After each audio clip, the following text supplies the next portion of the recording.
Now we will see the last topic of Science 1 from Bridge course, and that is observing space telescope. आता या lesson मध्ये काय काय आहे, तर पहिल्यांदा टेलिस्कोपचा यूज कशासाठी केला जातो, तर काय स्पेस मध्ये जे ऑब्जेक्ट्स आहेत, हेव्हनली ऑब्जेक्ट्स, ते ऑब्झर्व करण्यासाठी टेलिस्कोपचा यूज करतो, हे तुम्हाला माहिती आहे. पहिल्यांदा टेलिस्कोप जो आहे, तो टेलिस्कोप हे कशासाठी यूज केलेलं आहे, तर जे काही दूरवर्ती असलेले ऑब्जेक्ट्स आहेत स्पेस मध्ये असलेले, ते बघण्यासाठी, त्यांचा स्टडी करण्यासाठी टेलिस्कोपचा यूज केला जातो. Telescope is a optical device, आणि टेलिस्कोप मध्ये लेन्सेसचा यूज करून टेलिस्कोप तयार केले, काही स्पेरिकल मिरर्सचा यूज करून टेलिस्कोप तयार केलेले असतात. टेलिस्कोप मध्ये दोन लेन्सेस किंवा दोन मिरर्सच्या कॉम्बिनेशन यूज करून टेलिस्कोप तयार केला जातो. आता याच्यामध्ये तुम्हाला काय काय माहिती आहे, तर लाईट जी आहे, त्या लाईटला काय असणार आहे, फ्रिक्वेन्सी, लाईट वेव्ज किंवा लाईट जी आहे, it is an electromagnetic wave. आता त्याच्यामध्ये किंवा इलेक्ट्रोमॅग्नेटिक रेडिएशन्स. आता जी काही व्हिजिबल लाईट आहे, लाईटचे टाइप्स आहेत, व्हिजिबल लाईट आहेत, काही लाईट्स रेज आपल्याला दिसत नाहीत, त्याचं सेन्सेशन होत नाही. मग असे वेगवेगळे जे काही लाईट वेव्ज असणार आहेत, लाईटचे टाइप्स, त्याच्यावरून त्यांची फ्रिक्वेन्सी असणार आहे. त्या फ्रिक्वेन्सीवरून म्हणजे कोणतं टेलिस्कोप आपल्याला यूज करायला पाहिजे त्याचा स्टडी करण्यासाठी, ते बघायचं आहे. आता जे काही हेवनली ऑब्जेक्ट्स आहेत, म्हणजे स्पेसमध्ये जे ऑब्जेक्ट्स आहेत, ते सगळेच व्हिजिबल लाईटच आपल्याकडे रिफ्लेक्ट करतील असं नाही, तर जे आपल्याला व्हिजिबल न होणारे लाईट वेव्ज आहेत, ते सुद्धा त्यांच्यामधून बाहेर टाकले जातात, किंवा ते वेव्ज सुद्धा अर्थकडे येतात. मग त्यांचा स्टडी करण्यासाठी काय केलं जातं, व्हेरियस टाइप्स ऑफ लेन्स तयार केलेले आहेत. मग पहिल्यांदा आपल्याला काय बघायचं आहे, तर जी काही लेन्स आहे, त्या लेन्सचा यूज कशासाठी होतो, तर एस्ट्रॉनॉट्स काय केलेले आहेत, they use lens to study the objects in space. मग स्पेस मध्ये कोणते ऑब्जेक्ट्स आहेत, तर there are stars, moon, different planets, हे काय आहेत. त्याच्यानंतर सिलिस्टियल बॉडीज, मिटिओर्स आहेत. हे सगळ्यांचा स्टडी करण्यासाठी काय केलेलं आहे, टेलिस्कोपचा यूज केला जातो. आता टेलिस्कोप हे पहिल्यांदा गॅलिलिओ यांनी काय केलेलं आहे, इन्व्हेंट केलेलं आहे बिफोर 400 इयर्स. आता त्याच्याही आधी म्हणजे 1609 ला गॅलिलिओ यांनी टेलिस्कोप हे स्पेस ऑब्झर्वेशनसाठी यूज केला.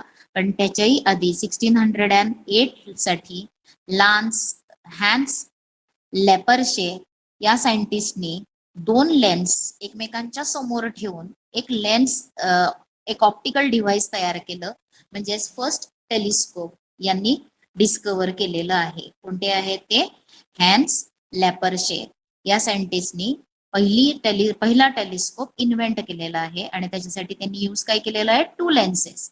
दे kept one behind the other, ते एकमेकांच्या समोर ठेवलेले आहेत.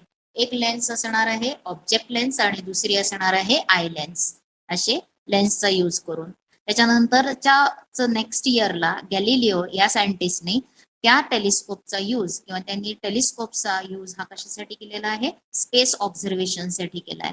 आणि त्या स्पेस ऑब्झर्वेशन मध्ये आपल्याला म्हणजे टेलिस्कोप मधून जर आपण स्पेस ऑब्झर्व केलं, तर मेनी मोर स्टार्स दिसतात, जे आपल्याला उघड्या डोळ्यांनी दिसत नाहीत, त्या टेलिस्कोपनं आपल्याला भरपूर प्रमाणामध्ये दिसतात.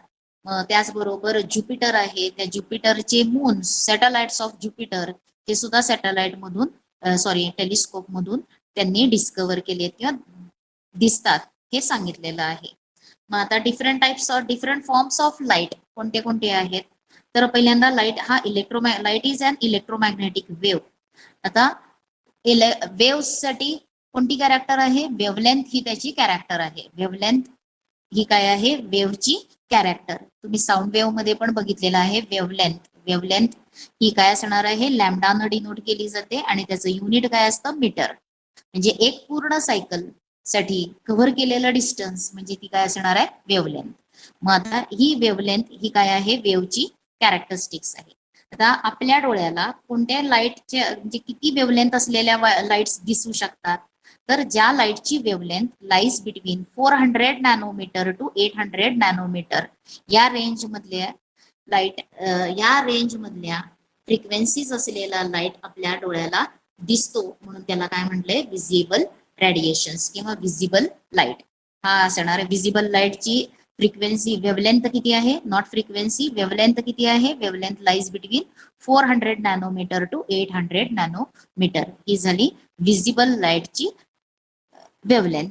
त्याच्यानंतर electromagnetic waves of wavelength other than the visible ones, most of which we can't see our with our eyes. आपल्याला काही कितीतरी वेव्हलेंथच्या लाईट्स ज्या आहेत, म्हणजे ह्याच्यापेक्षा जास्त असलेल्या, ह्याच्यापेक्षा कमी असलेल्या लाईट वेव्हज ज्यांची फ्रिक्वेन्सी या रेंज पेक्षा, ज्यांची वेव्हलेंथ या लेंथ पेक्षा जास्त किंवा या लेंथ पेक्षा कमी असलेले वेव्हज जे आहेत, त्या लाईट रेडिएशन्स आपल्याला त्यांचं सेन्सेशन होत नाही, वी कॅनॉट सी दॅम. आता कोणते कोणते आहेत डिफरंट टाइप्स ऑफ वेव्हज किंवा radiation, different types of radiations. त्याच्यामध्ये रेडिओ वेव्हज. आता रेडिओ वेव्हज जे आहेत ते सर्वात मोठे वेव्हलेंथ असलेल्या वेव्हज, आणि त्यांची वेव्हलेंथ काय आहे, longer than 20 centimetres, longer than about 20 centimetre, 20 centimetre wavelength असलेले रेडिओ वेव्हज असणार आहेत. त्याच्यानंतर मायक्रोवेव्हज, त्यांची वेव्हलेंथ 0.2 मिलीमीटर टू 20 सेंटीमीटर असणार आहे. इन्फ्रारेड वेव्हज जे आहेत त्यांची वेव्हलेंथची रेंज काय आहे, 800 नॅनोमीटर टू 0.3 मिलीमीटर एवढी असणार आहे. आणि त्याच्यानंतर विजिबल लाईट रे, त्याची वेव्हलेंथ ही काय आहे, 400 नॅनोमीटर टू 800 नॅनोमीटर. आता बघा, सेंटीमीटर याच्यामध्ये जे डिस्टन्स यूज करण्यासाठी युनिट वापरलंय, इथं सेंटीमीटर आहे, मिलीमीटर आहे, नंतर नॅनोमीटर, त्याच्यानंतर आहे पिकोमीटर. मग यांच्यामध्ये सर्वात मोठं कोणतं आहे, सेंटीमीटर, नंतर येणार आहे सेंटीमीटर पेक्षा लहान मिलीमीटर, मिलीमीटर पेक्षा लहान नॅनोमीटर, आणि नॅनोमीटर पेक्षा लहान पिकोमीटर. आता अल्ट्राव्हायोलेट रेज यांचे जे काही रेडिएशन्स आहेत ते अल्ट्राव्हायोलेट रेज जे आहेत त्यांचं वेव्हलेंथ किती आहे, त्यांची 300 picometre to 400 nanometre. X rays ची किती आहे, 3 पिकोमीटर टू 300 पिकोमीटर. आणि गॅमा रेज याची वेव्हलेंथ ही शॉर्टर दॅन 3 पिकोमीटर असणार आहे. आता हे जे डिफरंट रेडिएशन्स आहेत ते रेडिएशन्स तुम्हाला इथं त्यांचं युनिट कन्व्हर्शन पण दिलेलं आहे. 1 nanometre is equal to 10⁻⁹ metres, 1 picometre is equal to 10⁻12 metres. हे रिलेशन कन्व्हर्शन मीटर आणखीन नॅनोमीटर, पिकोमीटर आणि मीटर यांच्यामध्ये असलेलं रिलेशन पण दिलेलं आहे. आता त्याच्यात तुम्हाला आता ऑप्टिकल टेलिस्कोप्स जे आहेत ते ऑप्टिकल टेलिस्कोप्स लेन्सेसचा यूज करून किंवा त्यांच्यामध्ये लेन्स किंवा मिररचा यूज केला जातो. जे काही टेलिस्कोप्स आहेत, विजिबल रेडिएशन टेलिस्कोप जे आहेत, विजिबल रेडिएशन टेलिस्कोप त्यांच्यामध्ये कशाचा यूज केलेला आहे, रेग्युलर लेन्सेस और मिरर त्यांचा यूज केलेला आहे. जे रेडिएशन्स स्पेस मधून येणार आहेत त्यांचा स्टडी करण्यासाठी टेलिस्कोप, ऑप्टिकल टेलिस्कोप जी यूज केलेला आहे त्याच्यामध्ये लेन्स किंवा मिरर यांचा यूज केलेला आहे. आता टेलिस्कोप सुद्धा काय आहेत, वेगवेगळे आहेत, कारण येणारे रेडिएशन्स जे आहेत ते रेडिएशन्स सगळे विजिबल नाहीत किंवा सगळेच एकाच वेव्हलेंथचे नाहीत. इथं रेडिएशन्स किंवा वेव्हज जे आहेत किंवा टाइप्स ऑफ लाईट जे आहेत ते डिफरंट वेव्हलेंथचे आहेत, आणि त्यांचा स्टडी करण्यासाठी एकाच प्रकारचा टेलिस्कोप यूज होणार नाही. मग त्याच्यासाठी आपल्याला डिफरंट टेलिस्कोप्स सुद्धा यूज करायला लागणार आहेत. For example X-ray telescopes like X-ray, gamma rays, radio telescope यांचा यूज करून जे काही येणारे वेव्हज जे आहेत रेडिएशन्स ते रिसीव्ह करून त्याचा स्टडी केला जाणार आहे. म्हणजे डिफरंट टाइप्स ऑफ टेलिस्कोप्स का जनरेट झालेले आहेत, कारण radiations coming from space are of different wavelength, they have different wavelength, आणि त्याच्यासाठी टेलिस्कोप सुद्धा वेगवेगळ्या प्रकारचे बनवलेले आहेत. मग पहिला ऑप्टिकल टेलिस्कोप म्हणजे टेलिस्कोप आणि हा ऑप्टिकल टेलिस्कोप, याच्यामध्ये काय केलेलं आहे बघा, इथं लेन्स यूज केलेले आहेत. म्हणजेच ऑप्टिकल टेलिस्कोप जो आहे त्या ऑप्टिकल टेलिस्कोप मध्ये 2 किंवा 2 पेक्षा जास्त लेन्स वापरतात. आता लेन्सचा यूज, ही जी ऑब्जेक्टिव्ह लेन्स आहे ते ऑब्जेक्टिव्ह लेन्स याच्यावरती maximum amount of light coming from heavenly bodies, जे काही स्पेस मध्ये असलेल्या ऑब्जेक्ट्स आहेत त्यांच्यापासून येणारा रेज हा जास्तीत जास्त मोठ्या प्रमाणामध्ये पडावा, तो कलेक्ट करता यावा म्हणून त्याची साईज जी आहे ती काय असते, मोठी असते. म्हणून larger it is should be, त्याची जी काही ऑप्टिकल लेन्स आहे it is made as large as possible. Optical lens ही काय असते, मोठी असते, लार्ज असते. Using the light collected by objective a smaller lens called eyepiece. आता यांच्यामधून हे लाईट रेज येणार आहेत लेन्स मधून, त्यांचं रिफ्रॅक्शन होणार आहे, लाईटचं काय होणार आहे इथं, रिफ्रॅक्शन. आणि हे आलेले रिफ्रॅक्टेड रेज हे कशावरती इन्सिडेंट होणार आहेत, दुसऱ्या एका स्मॉलर लेन्स वरती इन्सिडेंट होणार आहेत आणि याला काय म्हटलेलं आहे, आयपीस म्हटलेलं आहे. पुन्हा याचं रिफ्रॅक्शन होणार आहे. मग it is called as eyepiece, produced a large image of source. Light rays changes their direction as they enter the lens from the atmosphere and again when they enter the atmosphere after passing through the lens. म्हणजे atmosphere मधून lens मधून, atmosphere मधून lens मध्ये जातात त्यावेळेस त्यांचा प्रपगेशनचा path change करतात due to refraction. त्याच्यानंतर पुन्हा लेन्स मधून बाहेर ऍटमॉस्फिअर मध्ये येताना सुद्धा काय होणार आहे, त्यांचा पाथ, प्रपगेशनचा पाथ काय होणार आहे, चेंज होणार आहे. बघा ह्याचा असा असेल तर तो लेन्स मधून जाताना त्याचा पाथ काय होतो, चेंज होत असतो. आता हे कोणता लेन्स यूज केलेत आणि लेन्स मध्ये कोणता फिनोमिना दाखवतात, लेन्स मध्ये रिफ्रॅक्शन, म्हणून दीज आर कॉल्ड रिफ्रॅक्शन, त्याला रिफ्रॅक्शन म्हटलेलं आहे. आणि असे जे टेलिस्कोप्स आहेत त्यांना काय म्हटले, रिफ्रॅक्टिंग टेलिस्कोप. रिफ्रॅक्टिंग टेलिस्कोप्स मध्ये काय यूज केले जातात, 2 lenses are used. 2 convex lenses म्हणजे कॉन्व्हेक्स लेन्स इथं दोन्ही यूज केलेले आहेत. आता इवन दो सच टेलिस्कोप्स, आता हे टेलिस्कोप जरी आपण यूज केले तरी त्याच्यामध्ये काही डिफिकल्टीज येत असतात आणि त्या डिफिकल्टीज इम्प्रूव्ह करण्यासाठी किंवा रिमूव्ह करण्यासाठी अजूनही वेगळ्या टाइप्सचे, म्हणजे आता जे काही ऑब्जेक्टिव्ह लेन्स आहे, आय लेन्स आहे, यांच्यामधलं डिस्टन्स, त्याच्यानंतर ते एकत्र ठेवणं, हे सगळं काय होणार आहे, ते मॅनेज करणं, ते डिव्हाइस मॅनेज करणं त्याला डिफिकल्ट होणार आहे ते मॅनेज करायला. आणि इमेज जी मिळालेली आहे त्या इमेज मध्ये सुद्धा थोडेफार एरर्स हे असू शकणार आहेत कलर साठी असलेले, म्हणून ते दूर करण्यासाठी दुसरा टाइप टेलिस्कोपचे यूज केलेत. म्हणजे टेलिस्कोप मध्ये लेन्स न यूज करता काय यूज केलेला आहे, नंतर कॉन्केव्ह मिरर्सचा यूज केलेला आहे. आणि ज्या टेलिस्कोप्स, जे टेलिस्कोप मिरर्सचा यूज करून तयार केतात त्यांना काय म्हटलंय, रिफ्लेक्टिंग टेलिस्कोप. त्यांना काय म्हटलेलं आहे, रिफ्लेक्टिंग टेलिस्कोप. आणि रिफ्लेक्टिंग टेलिस्कोप मधून आपल्याला bright image of source, large mirrors, bright image of source मिळू शकणार आहे. त्याच्यासाठी काय केलं जाणार आहे, जे काही मिरर्स यूज करायचे ते मिरर्स हे कसे असणार आहेत, लार्ज मिरर्स यूज करायला लागणार आहेत. म्हणजे सो दॅट लार्ज मिरर्स कशासाठी यूज करायचे, तर आपल्याला सोर्स पासून येणारा हा greater amount, large amount of light rays हे कलेक्ट करायला आले पाहिजे, म्हणून मिरर जो आहे तो लार्ज डायमीटरचा यूज केला जातो.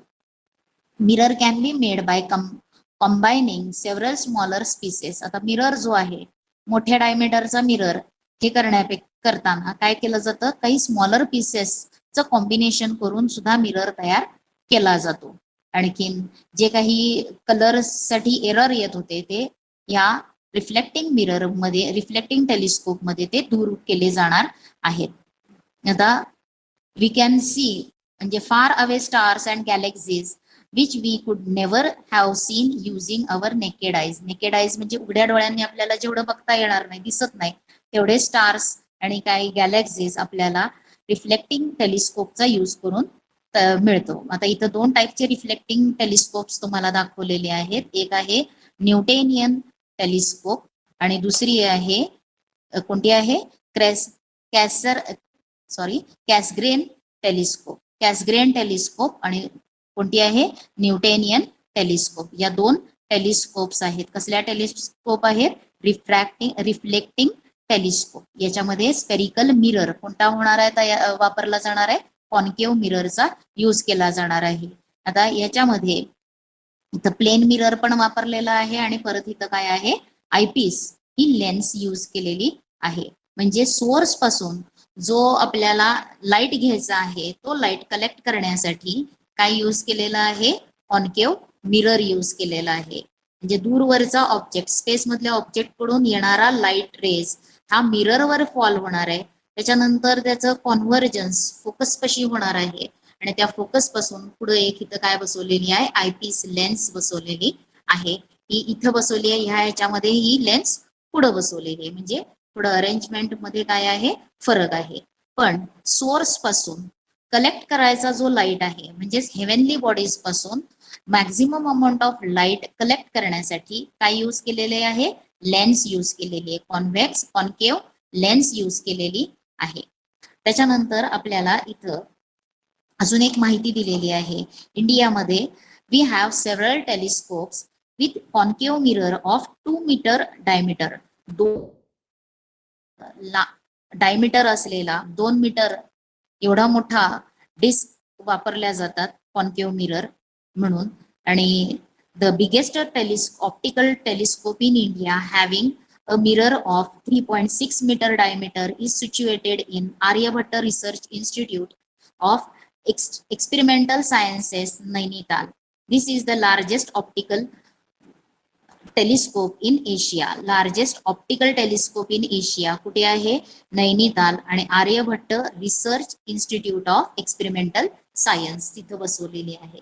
आणि त्या कॉन्केव्ह मिरर जो आहे त्याच्यामध्ये यूज केलेला त्या कॉन्केव्ह मिररची डायमीटर किती आहे, तर 3.6 मीटर एवढी मोठी डायमीटर असलेला मिरर त्या टेलिस्कोप मध्ये यूज केलेला आहे. त्याच्यानंतर तुम्हाला काही टाइप्स आहेत अजूनही ते बघायचे आहेत. आता रेडिओ टेलिस्कोप. आता रेडिओ टेलिस्कोप म्हणजे काय असणार आहे, की हा टेलिस्कोप जे काही रेडिओ वेव्स हेव्हनली बॉडीज मधून इमिट होतात ते काय होणार आहेत, कॅनॉट बी, ते रेडिएशन्स जे आहेत ते आपल्या आईजला दिसणार नाहीत. मग याच्यासाठी एक स्पेशल टाईपचं टेलिस्कोप तयार केला गेला आहे आणि इट रिसिव्ह दीज रेज आणि त्याला काय म्हटलेलं आहे, रेडिओ टेलिस्कोप. रेडिओ टेलिस्कोप कोणत्या टाईपचे लाईट रेज रिसिव्ह करणार आहे, रेडिओ वेव्स रिसिव्ह करणार आहे. जे रेडिओ वेव्स आपल्याला विजिबल लाईट मध्ये येणार नाही किंवा विजिबल रेडिएशन मध्ये ते इन्क्लूड होणार नाहीत. रेडिओ वेव्सची वेव्हलेंथ ही सर्वात जास्त आहे आणि ती किती आहे, जवळजवळ 20 सेंटीमीटर एवढी आहे रेडिओ वेव्सची वेव्हलेंथ. आता त्याच्यानंतर it is made from 1 or more dishes. आता डिश यूज केल्या जातात एक किंवा अधिक dishes of particular parabolic shape. त्याचा पॅराबोलिक शेप इथं दिसतो, हा जो शेप आहे याला काय म्हटले, हे पॅराबोलिक शेप असलेल्या डिशेस आहेत. मग अशा 2 किंवा जास्त डिशेस पॅराबोलिक शेप मध्ये बसवल्या जातात. त्याच्यानंतर as in optical telescope the incident radio waves are reflected by these dishes and converges at the focus. त्या डिशच्या फोकस, आता त्याचा जो काही पॅराबोलिक शेप आहे इथं काय आहेत, मिरर्स बसवलेले असतात रिफ्लेक्टिंग आणि जे काही रेज येणार आहेत ते कुठं फोकस केले जाणार आहेत, त्याच्या फोकसला फोकस केले जाणार आहेत. हेव्हनली बॉडीज कडून येणारे रेज ज्यावेळेस या डिस्क वरती फॉल होणार आहे त्यावेळेस त्यांचं रिफ्लेक्शन होणार आहे आणि त्या डिस्कच्या फोकस पशी ते कॉन्व्हर्ज होणार आहेत, एकत्र येणार आहेत. आणि हे इथं एक रिसिव्हर बसवलेला असतो आणि तो रेडिओ रिसिव्हर म्हणजे फोकस पशी या पॅराबोलिक शेपच्या डिशच्या फोकस पशी एक रिसिव्हर बसवलेला असतो आणि तो रेडिओ रिसिव्हर काय करणार आहे, आलेले वेव्हचे नॉलेज किंवा ते रिसिव्ह करणार आहे आणि नंतर हे रिसिव्हर्स मधून आलेले इन्फॉर्मेशन काय केली जाणार आहे, कॉम्प्युटरला फीड केली जाणार आहे आणि मग अनालायसिस होऊन त्या सोर्स किंवा त्या जे काही ऑब्जेक्ट असेल त्याचं इमेज, त्या सोर्सचं इमेज हे कन्स्ट्रक्ट केलं जाणार आहे.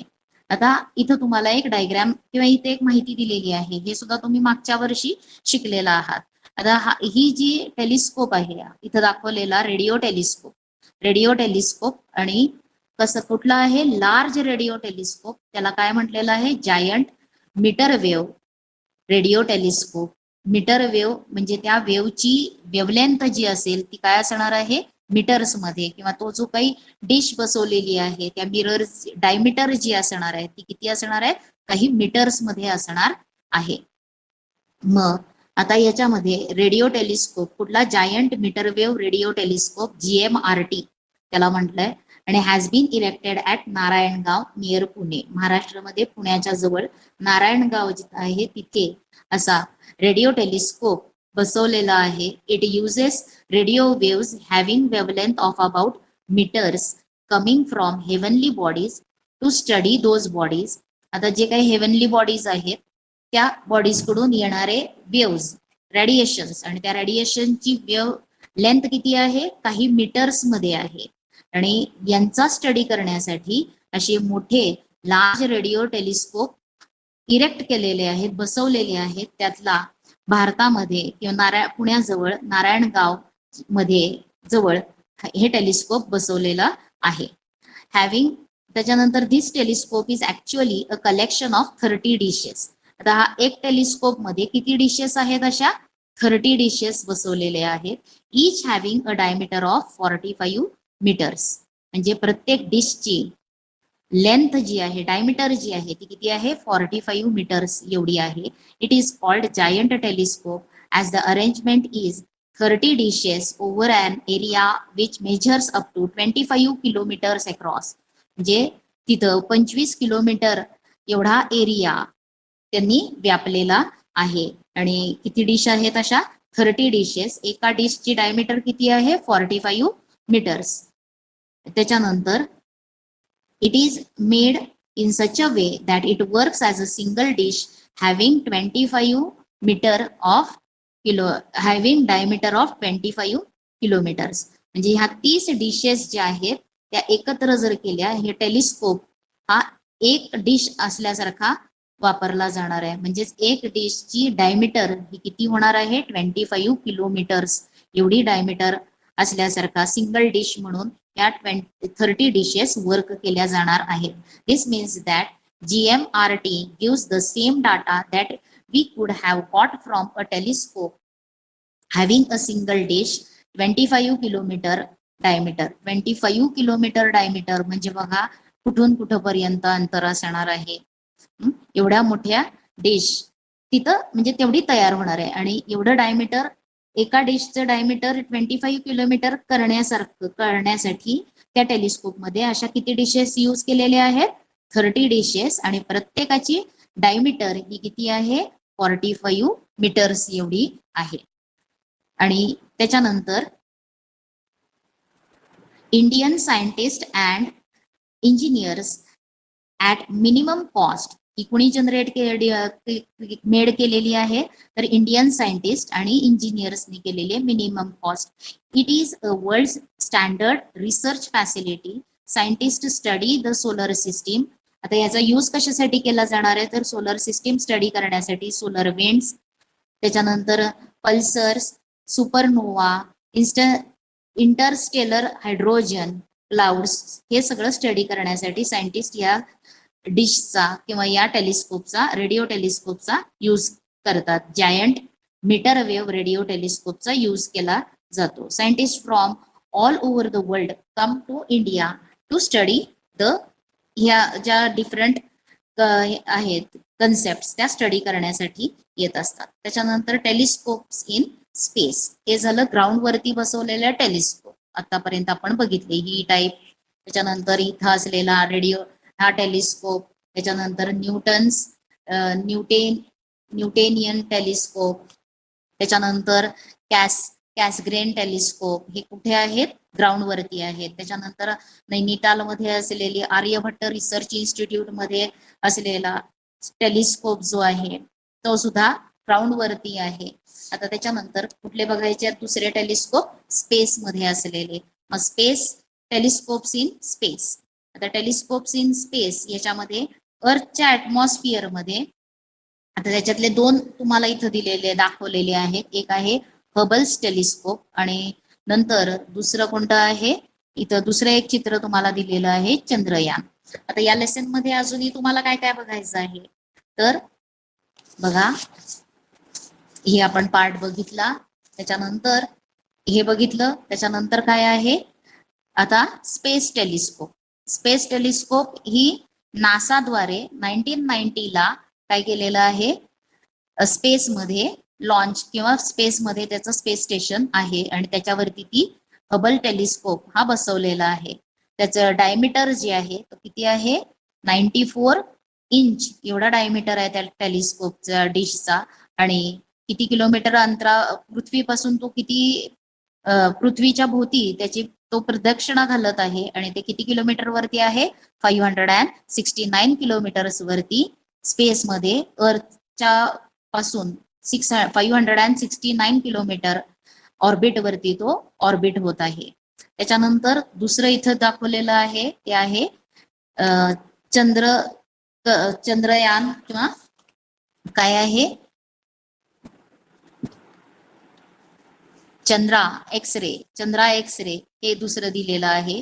In 1999 the national aeronautics and space administration launched an X-ray telescope named Chandra in space to study X-ray coming from heavenly bodies. Heavenly bodies पासून येणारे एक्स-रेज त्याचा स्टडी करण्यासाठी काय आहे, कोणती टेलिस्कोप आहे, telescope name Chandra.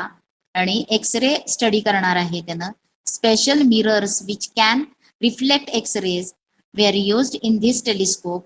Chandra has given us very useful information about stars and galaxies.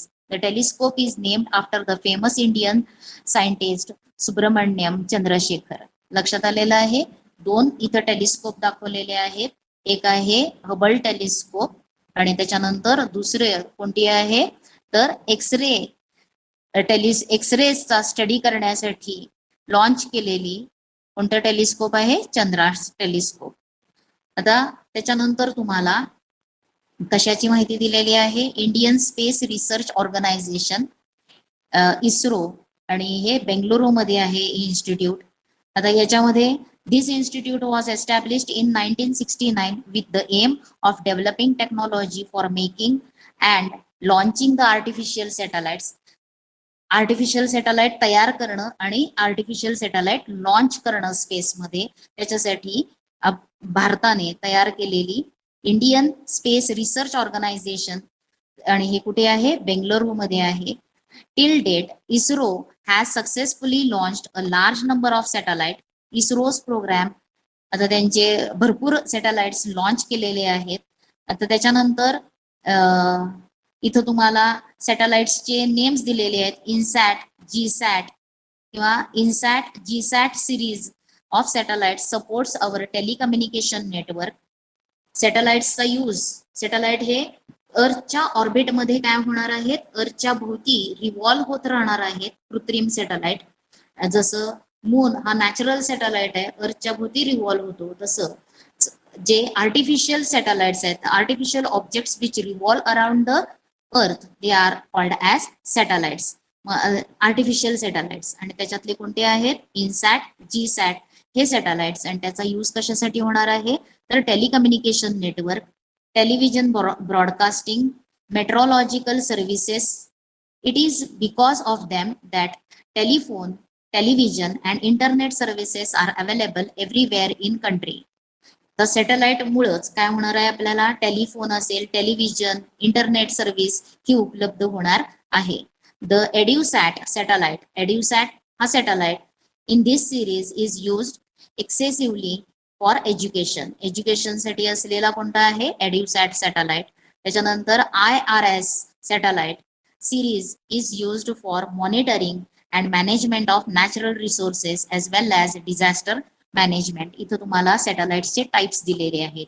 INSAT, GSAT satellites जे आहेत त्यांचा यूज कशासाठी आहे, त्यांचं काम टेलिकम्युनिकेशन नेटवर्क आहे, टेलिव्हिजनचं broadcasting, meteorological services, weather forecast केलं जातं ते. त्याच्यानंतर एड्युसॅट हा सॅटेलाइट्स जे आहेत ते एज्युकेशनल साठी यूज होणार आहेत. आणि त्याच्यानंतर अजून एक IRS सॅटेलाइट यांचा यूज कशासाठी असणार आहे तर monitoring and management of natural resources आणि डिझास्टर मॅनेजमेंट मध्ये सुद्धा होणार आहे. त्याच्यानंतर आणखीन एक तुम्हाला इथं काय दिलेलं आहे बघा, AstroSat.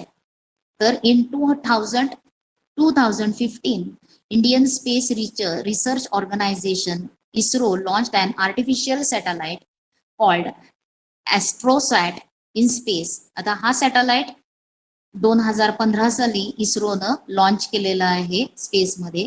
This satellite has ultraviolet and X-ray telescopes and detectors. आता या सॅटेलाइट मध्ये कोणते कोणते आहेत? अल्ट्राव्हायोलेट टेलिस्कोप आहेत. अल्ट्राव्हायोलेट टेलिस्कोप म्हणजे अल्ट्राव्हायोलेट रेज चा स्टडी करणारे टेलिस्कोप. त्याच्यानंतर एक्स-रे टेलिस्कोप आहेत आणि डिटेक्टर्स पण आहेत.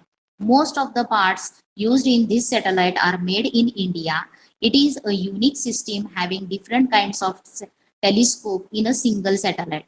एकाच सॅटेलाइट मध्ये वेगवेगळे सॅटेलाइट्स त्याच्यामध्ये बसवलेले आहेत. अल्ट्राव्हायोलेट सॅटेलाइट, एक्स-रे सॅटेलाइट आणि डिटेक्टर्स आहेत. Indian scientist are studying various aspects of universe using the data obtained with these telescope. आता पहिल्यांदा टेलिस्कोप काय आहे? तर टेलिस्कोप कशासाठी यूज होणार आहे? तर स्पेसमध्ये ज्या काही डिफरंट ऑब्जेक्ट्स आहेत त्याचा स्टडी करण्यासाठी होणार आहे. जी काही ह्युमन बिईंग मध्ये क्युरिओसिटी आहे, उत्सुकता आहे की स्पेसमध्ये काय आहे, अजूनही काय आहे, आपल्याला दिसतात एवढेच सूर्य, चंद्र, तारे तिथे आहेत का, प्लॅनेट्स का, अजून जास्त काय आहे, त्याचा स्टडी करण्यासाठी टेलिस्कोपचा यूज केला जातो. टेलिस्कोप जसे रेज येणार आहेत, त्या स्पेसमधून येणारे रेज, रेडिएशन जसे डिफरंट टाइप्सचे आहेत तसेच टेलिस्कोप सुद्धा काय आहेत? डिफरंट टाइप्सचे तयार केलेले आहेत. आता याच्यावरचा एक्सरसाइज जो आहे तो तुम्हाला मी पाठवल्यावरती तुम्ही तो सॉल्व्ह करू शकणार आहात. तुम्हाला इथं सॅटेलाइट्सचे टाइप्स दिलेत आणि त्यांचे युजेस दिलेले आहेत. आणि त्याच्यानंतर काय आहे तर तुमचा एक्सरसाइज मी हे तुम्हाला देते, त्याच्यानंतर तुम्ही तो एक्सरसाइज सॉल्व्ह करा. सायन्स 1 साठी, ब्रिज कोर्स साठी जे टॉपिक्स आहेत ते आपले स्टडी करून झालेले आहेत. आता याच्यानंतर काय असणार आहे तर याच्यावरती जे तुम्ही बघितले 9-10 हे जे ऍक्टिव्हिटीज बघितल्या पुढच्या, त्या ऍक्टिव्हिटीज वरती काय असणार आहेत? 9, 10, 11 या 3 ऍक्टिव्हिटीज वरती पुढं युनिट टेस्ट असणार आहे. ती 1-2 दिवसांनी देते.